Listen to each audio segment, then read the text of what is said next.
Get ready. You are about to experience the life science effect.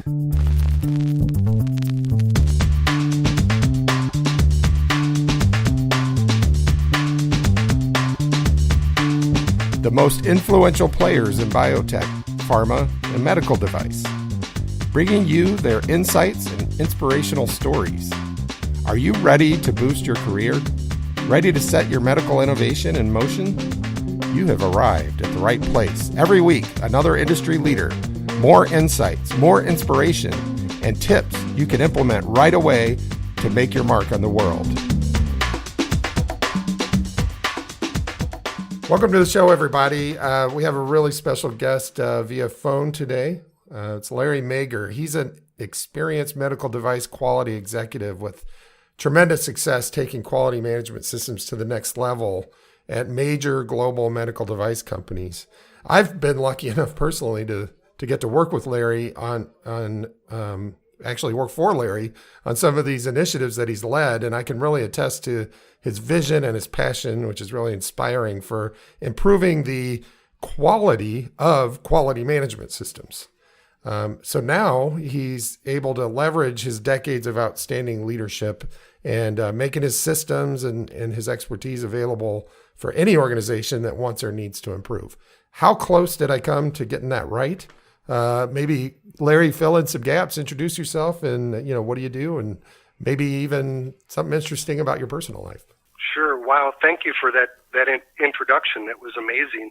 High level, my background, mechanical engineer, spent early part of my engineering career with a large medical device company, went out to Silicon Valley, had great experience there, have a couple of products that are in the market today that I have patents for, designed quality management systems for startup companies. And then, as you said, I've spent really the last decade and more of my career working in and associated with remediation of quality management systems. I don't know that they've all been successful because sometimes there are dynamics that went beyond the role that I was brought in to play. But I can tell you this, I learned a lot, and what we're doing today and what we're going to talk about today is what I am passionate about. And you said it is improving the quality of quality management systems through this thing that we call it's a strategic plan for quality system management. So what is happening right now in the industry or in your career and what you're seeing that is really driving you to create this strategic plan at this time? Well, it's interesting. The case for quality goes back earlier in my career, and I was very excited when I saw that. It's really taken a while to gain some traction, and I'll come back to that. But the case for quality is being enlivened. Additionally, the EU MDR initiative is really important right now, and it's very important to medical device manufacturers. And both of those initiatives are focused on moving away from a culture of compliance and moving towards a culture of quality.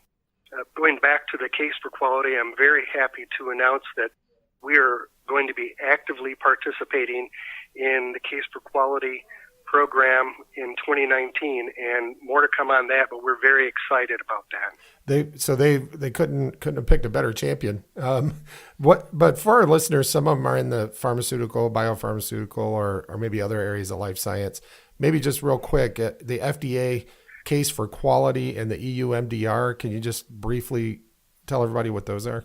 Absolutely. So first, the case for quality. It's an FDA-driven initiative coordinated in partnership with an organization called the Medical Device Innovation Consortium, or MDIC, and it's in collaboration with the medical device industry, and it's focused on creating sustained predictive practices that advance medical device quality and safety. EU MDR defines significant responsibilities associated with the verification of product and process quality through the quality management systems, the product and process surveillance activities. And what EU MDR is, the acronym stands for, it's the European Medical Device Requirements. It's now regulation. It's going from standard to regulation. So it's very important. And for those in the pharma industry, if you have any aspect of combination products, this does apply to you as well. That's a big one. I said, I'm in one of those open concept office areas at the pharmaceutical company where I'm consulting right now. And one of the quality guys sits across from me, and he came back from some training, and he said it was about combination products. And I said, does the acronym EUMDR mean anything to you? He's like, yeah, how did you know? And I said, well, I'm talking to people about the medical device regulations and how combination products, we used to be able to say at pharma companies, well, you pick whichever one's most applicable, right? But now with combination products, if I understand what you're saying, EUMDR applies to you, yes, whether you like it or not, right? Yes, it does. Gotcha. All right, thanks for that background. So we've got the EUMDR happening, becoming effective soon, like I think 2020, right? Yes, with no grandfathering. No grandfather. That was the big one. I asked that guy about that quality rep about that too. He's like, oh yeah, no grandfathering. And so the FDA's case for quality, all looking at driving true quality as opposed to just check the box compliance, right? And so you look around and you developed this thing called the Quality System Management Strategic Plan. So what is that exactly? So to start that discussion, first consider quality management. And I'm just going to say this. I don't think industry, if you go from company to company to company, they describe it the same. People use different terms and different acronyms for things. So I'll make sure I describe what I mean by this as I go forward. So within quality management, there's something that everybody has been familiar with, and I know the acronym is just slipping from a quality management system, a QMS, to what I talk about, which is quality systems management. So I'm going to talk about the quality management system, QMS, and I'm going to reference the ASQ definition of that. And it's really defined as a formalized system that documents processes, procedures, and responsibilities for achieving quality policies and objectives. But it refers to the entirety of a system, right? And the documents only serve to describe the system. Mm-hmm. So it's very passive in nature. Well, so when I go back to quality management with that understanding of what I believe a quality management system is a passive system, I split quality management into two different disciplines.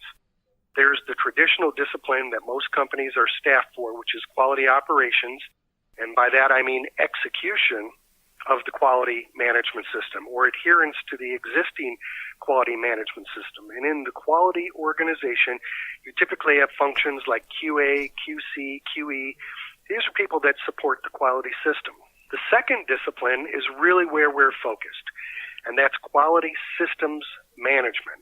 It's what enlivens the management of the quality management system. And what that is, it's a mechanism to measure, manage, and improve the quality of products and processes, inclusive of addressing the cost of poor quality. And that's how we define quality systems management. And how does that help an organization? Well, it's based on something called predictive analytics. And so, again, I have to put that definition out there just to make sure everyone's grounded. But predictive analytics is the practice of extracting information from existing data sets to determine patterns that may predict future outcomes and trends if, and that is the biggest word in this sentence, if nothing is done to change the underlying fundamentals that are driving the data. So most companies talk about predictive analytics. What matters here is that we use it in a way and foundationally to measure better, manage better, and improve better product and process quality. So you said existing data sets. Where does that data come from? So I'll give you an example. And so we don't focus on KPIs and what companies already have. But data exists. It just has to be set up correctly and sometimes even just captured. But I'll give you an example. So if you look at QSR 82030 in design control, they talk about something called essential design outputs. And that means the aspect of a product that is required for the product to function properly and safely. Those essential design outputs should come out of design control and go into a production environment in the form of what's called critical to quality, or critical process parameters, or critical quality attributes that you should capture and measure, monitor, and manage relating to that product. So when I say existing data sets, I don't necessarily believe that companies have done a great job in capturing this information, but that information is available. So sometimes we have to actively capture it, but that information, it's passing by in front of people day in and day out. Mm-hmm. And I could use examples on a process side. We can measure compliance, not necessarily through sampling. We have an algorithm process where we can apply compliance requirements, regulatory requirements to a process, and then actively manage that, which is really straightforward. Compliance is easy, whether people believe that or not. But more importantly, another aspect of data that we can capture is effectiveness for a process. Is it getting the results that it should be getting? And then finally, efficiency. Is it efficient in operational execution? Yeah. So these are data sets that are there. They're existing in the company. Whether or not the company has put the structure in place to utilize them yet, that remains to be seen, but we can certainly help them to do that. So the predictive analytics piece is you would either the data exists and they're just not using it properly, or they don't understand the power of it, or you collect the data, and then the predictive analytics piece says if you do nothing, here's what the quality of your product's going to look like, or the quality of your system. That's or right. You can identify, maybe you would identify actions and say, if we took this action, we predict this is how it would improve. And then maybe is there sort of an experimental is probably the wrong way to put it, but a sort of an agile approach where you would say, here's an action we could take. We predict it would have this outcome. Let's take that action. I guess Kappa sort of gets into that too, right? Where you take the action and then see if it has the anticipated effect. Yeah, so you've touched on Kappa, and I'll come back to that in a bit. So quality systems management is, as I said earlier, built upon an underlying framework of measure, manage, and improve. So clearly, what you measure, how you measure it, and how it's established is really important in order to even be able to manage something well or improve it. So what we've done is we've taken a two-pronged approach with what we measure. One, it's patient-centric. So it focuses on product and process quality. We're looking at, for example, for product, we're looking at patient harm, and we're looking at critical to quality control within a production environment. For process, we're looking, as I said before, at compliance, effectiveness, and efficiency. But for both of those, we're looking for the cost of poor quality that might be associated with those as well. There's a whole story to be told with cost of poor quality measures, and companies rarely, if ever, do a good job at measuring cost of poor quality. But the other foundational aspect about what we measure, it's as I said earlier, it's top-down. We don't try to replace the KPIs. We try to use a top-down measurement system that enables you to identify your constraint. So you're focused on what it is that's hurting you the most.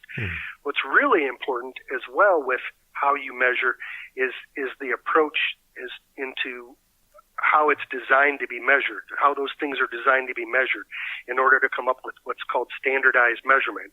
And this enables the stratification of measurement throughout an organization. So for example, from a production process all the way up to a group of products, what does the management control of product look like? You have to be able to divide it down to its least common denominator and up to its aggregated. What does that mean for that product family?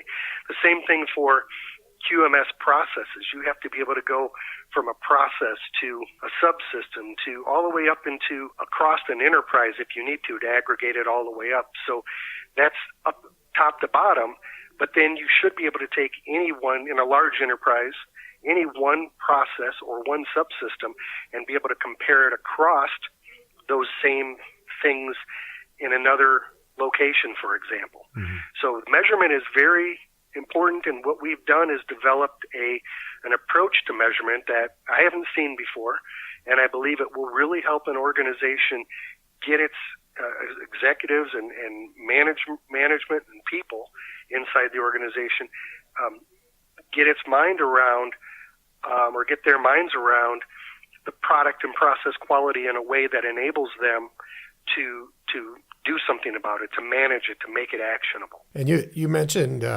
you announced you mentioned your announcement about the FDA and the case for quality. What can you share about how that might end up looking? Well, the discussions began around the ability to take this approach and implement it into the existing pilot for case for quality that's being extended into 2019. And that's about all I can say about that right now. Great. But that the idea would be able to use our approach to measurement to augment the approach that's already been defined by other initiatives within case for quality. So the FDA is taking notice of what you're doing, and they have been for some time. That's great. That's great. It's pretty good endorsement. Not quite an endorsement, but it's a good indicator, right? Yeah, I'd put it a little bit differently. I would say that there is an effort to shift, to change from a culture of compliance to a culture of quality. And the FDA is on record out there and having talked about this. I personally, and this doesn't come from the FDA, this is me, I personally look at it as old FDA, new FDA. Old FDA would be those that have a paradigm of we're going to audit you for compliance to a quality system or quality system requirements. New FDA wants active ownership, organizations to take active ownership for quality. And I think new FDA also looks at themselves in from the perspective of being within an ecosystem. And would you say the EU and the EU MDR regime is going to be looking at it similarly? Well, it's interesting because EU MDR, and it's a little bit of a rabbit trail if we follow it too far, but that's new regulation, and the notified bodies were not regulators. They really got hit hard because I think there were things that occurred with breast implants and hip implants, and the system of notified body and approvals was, I think, a little bit lacking. Competent authorities weren't so happy about it. So there are some notified bodies from the past that are no more, and I think any entity that remains a notified body is also turning into more of a regulatory or regulator entity within the ecosystem. So it's a little bit different. I think the FDA is ahead of the game in thinking with case for quality. Yeah. But EU MDR is now turning into law versus standard. And ultimately, we're all in this for the good of the patient. How does all of this benefit? If I'm going in for a hip replacement or I need a stent or any other medical device, how does this benefit me as a patient? Great question. So obviously the patients are the primary stakeholder, and the quality of the products that are used on the patients is very important. And when I say patient-centric, I also mean users. I happen to have a person close to me who is a nurse, and she'll tell you how frustrating it is in an emergency, an OR situation, when she has to pull the same device from a certain company off of the shelf, and it's an out-of-the-box failure 4 different times.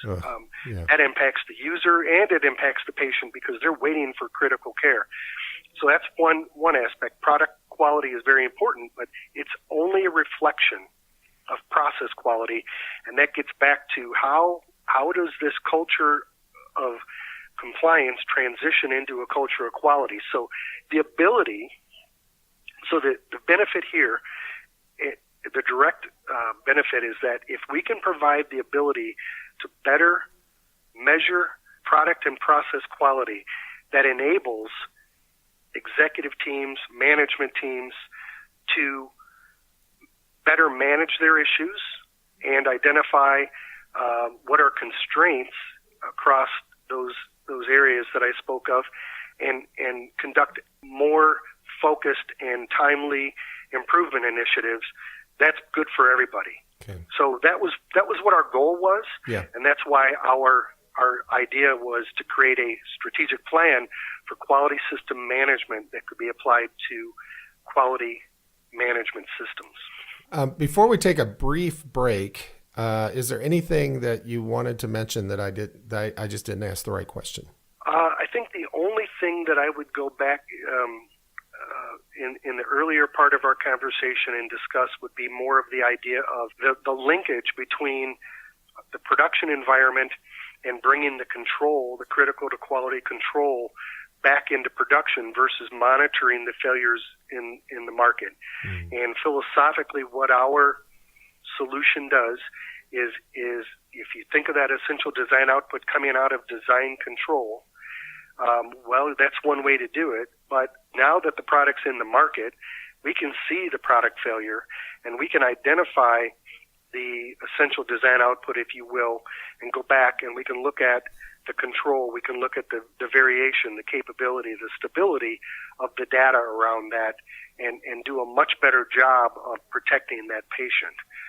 So that's one important distinction between past remediation programs and what I believe active management should turn into. All right. We're talking to Larry Mager today, Principal and Chief Quality Officer at Management Control. We're going to take a brief break and hear from one of our sponsors. And then when we come back, we'll wrap it up. We are very proud to have the support of the Indiana Health Industry Forum here at the Life Science Effect. They have been with us since day one.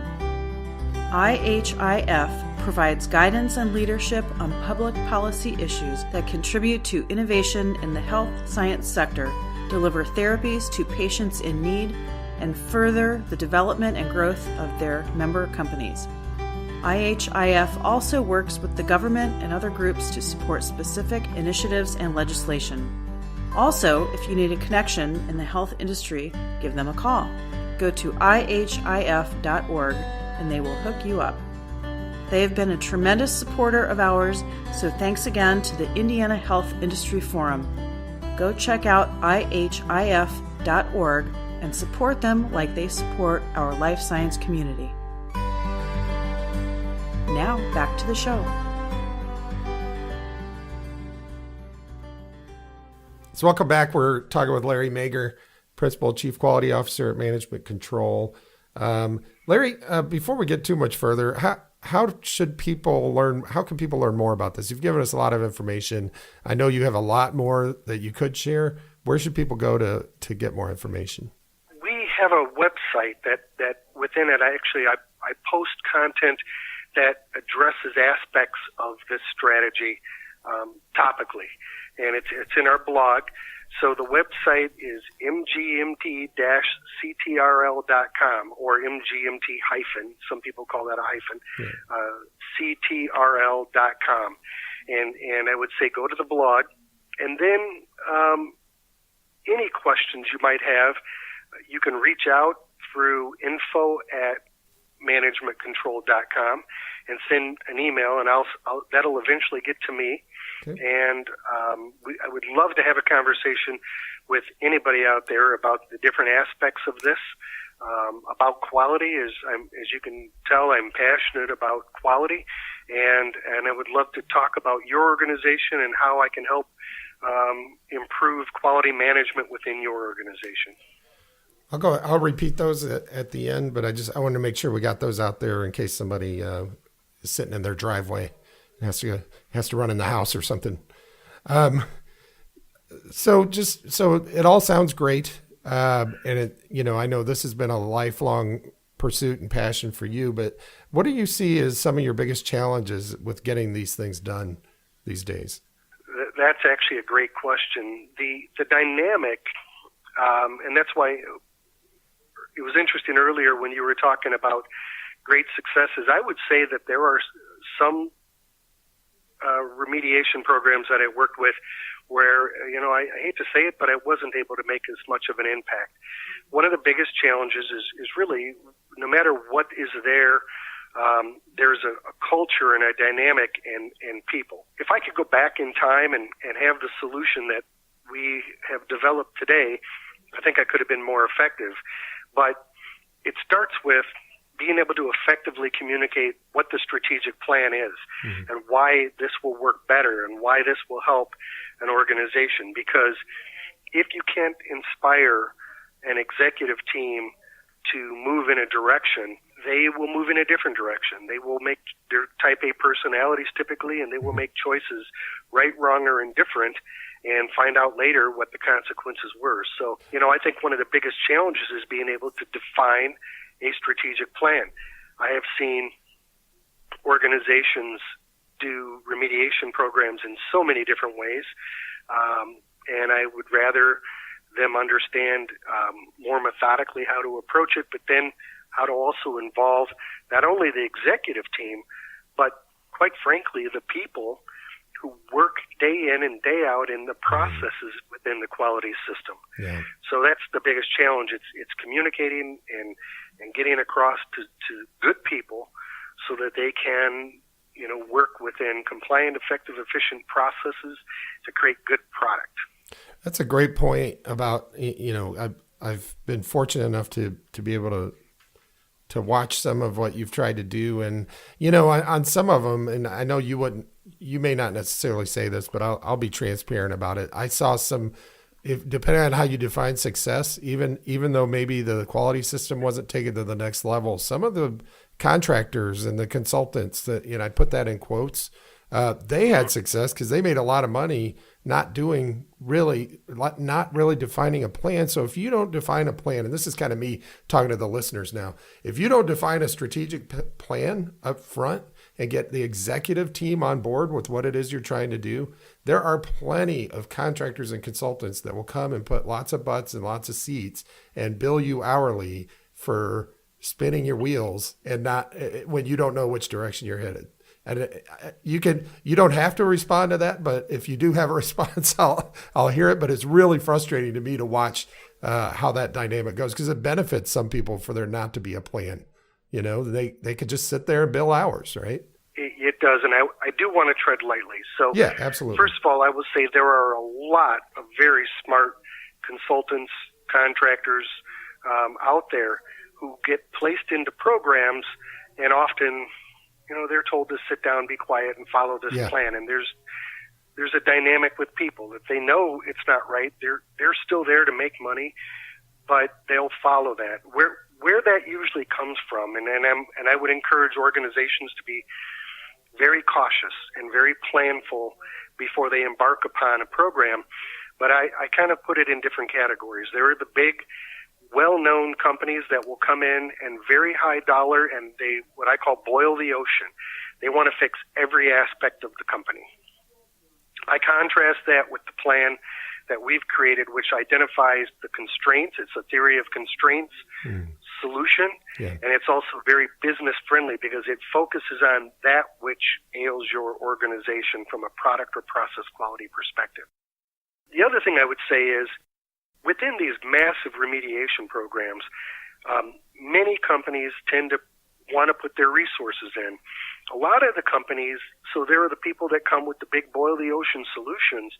A lot of the companies are nothing more than companies that are set up to provide resources through a recruiting mechanism. They really don't have a solution. They have the ability to recruit and put the consultants and contractors in place. And I would caution organizations to truly question, what is the solution? And what you'll see a lot of times, and I've been on the side of the desk where they've been provided to me, is they say, here's a case study of what we did. Well, it's a case study of where resources that they placed worked and what happened, but it doesn't necessarily mean that they even understand it, they can replicate it, they can explain it. They're just really saying, we put resources in who worked there and did that. So be very careful when you consider who's leading the initiative versus how do you staff the initiative, because it can be very costly, and your business stakeholders will be very unappreciative at the end of the day. I'm glad you drew that distinction, because that's it. You know, you and I have been very fortunate to work with some really great people who do great work. And when there's not a plan, those people get frustrated because, you know, they know what needs to be done, but without the executive buy-in and a good plan, they're not able to do their best work. But yeah, absolutely nothing disparaging at all about those folks, and really not the companies either. Because to your point, I mean, if the company exists to put resources in place, but maybe the company's business model is not to come up with the plan, there's nothing wrong with that either. Because if a company, let's say a company, whether it's your plan or somebody else's approach or somebody else's plan, you still need those resources. So there is a place for sure for those companies to bring in resources. Yeah. To that point, I actually would like to draw another distinction. So often companies embark upon these significant programs when they find themselves in the place of compliance issues, right? 43s or warning letters or worse.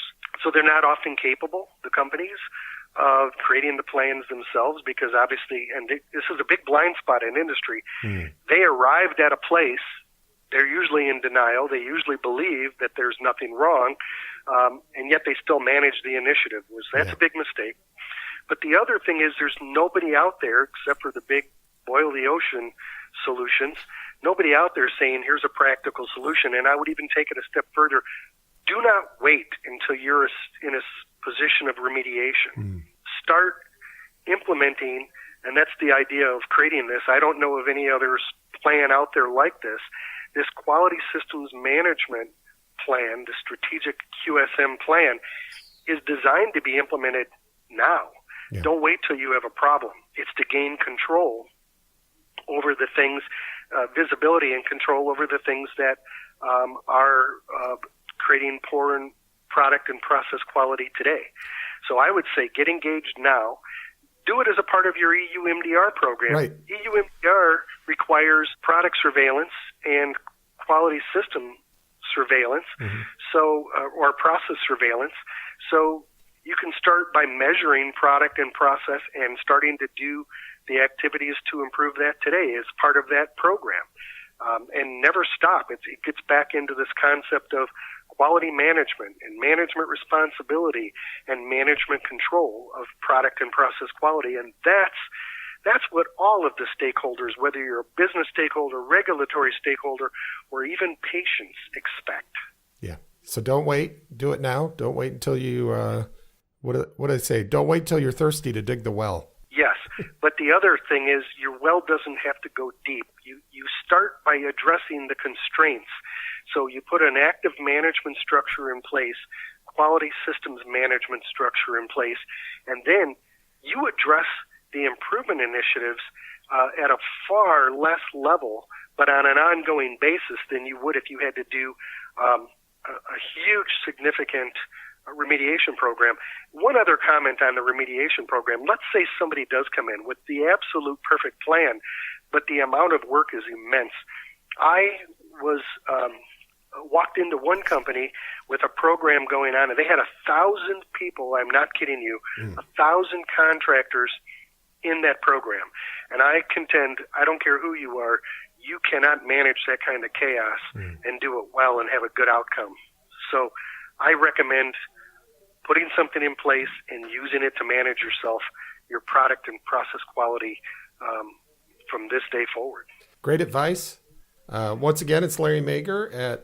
You can get more information by emailing him info@mgmt-ctrl.com, or just go to mgmt-ctrl.com and learn much more about this. We're out of time, so I don't get to ask you about fishing or hunting or any of that good stuff, or any fun twin brother stories, but maybe next time. This has been great, Larry. I sure appreciate you being on the show. Is there anything else you wanted to mention before we sign off? No, I just want to say thank you very much for the opportunity to do this podcast and let everybody know about some of the exciting things that are going on. Well, you're welcome. Thanks a lot, Larry. Thank you.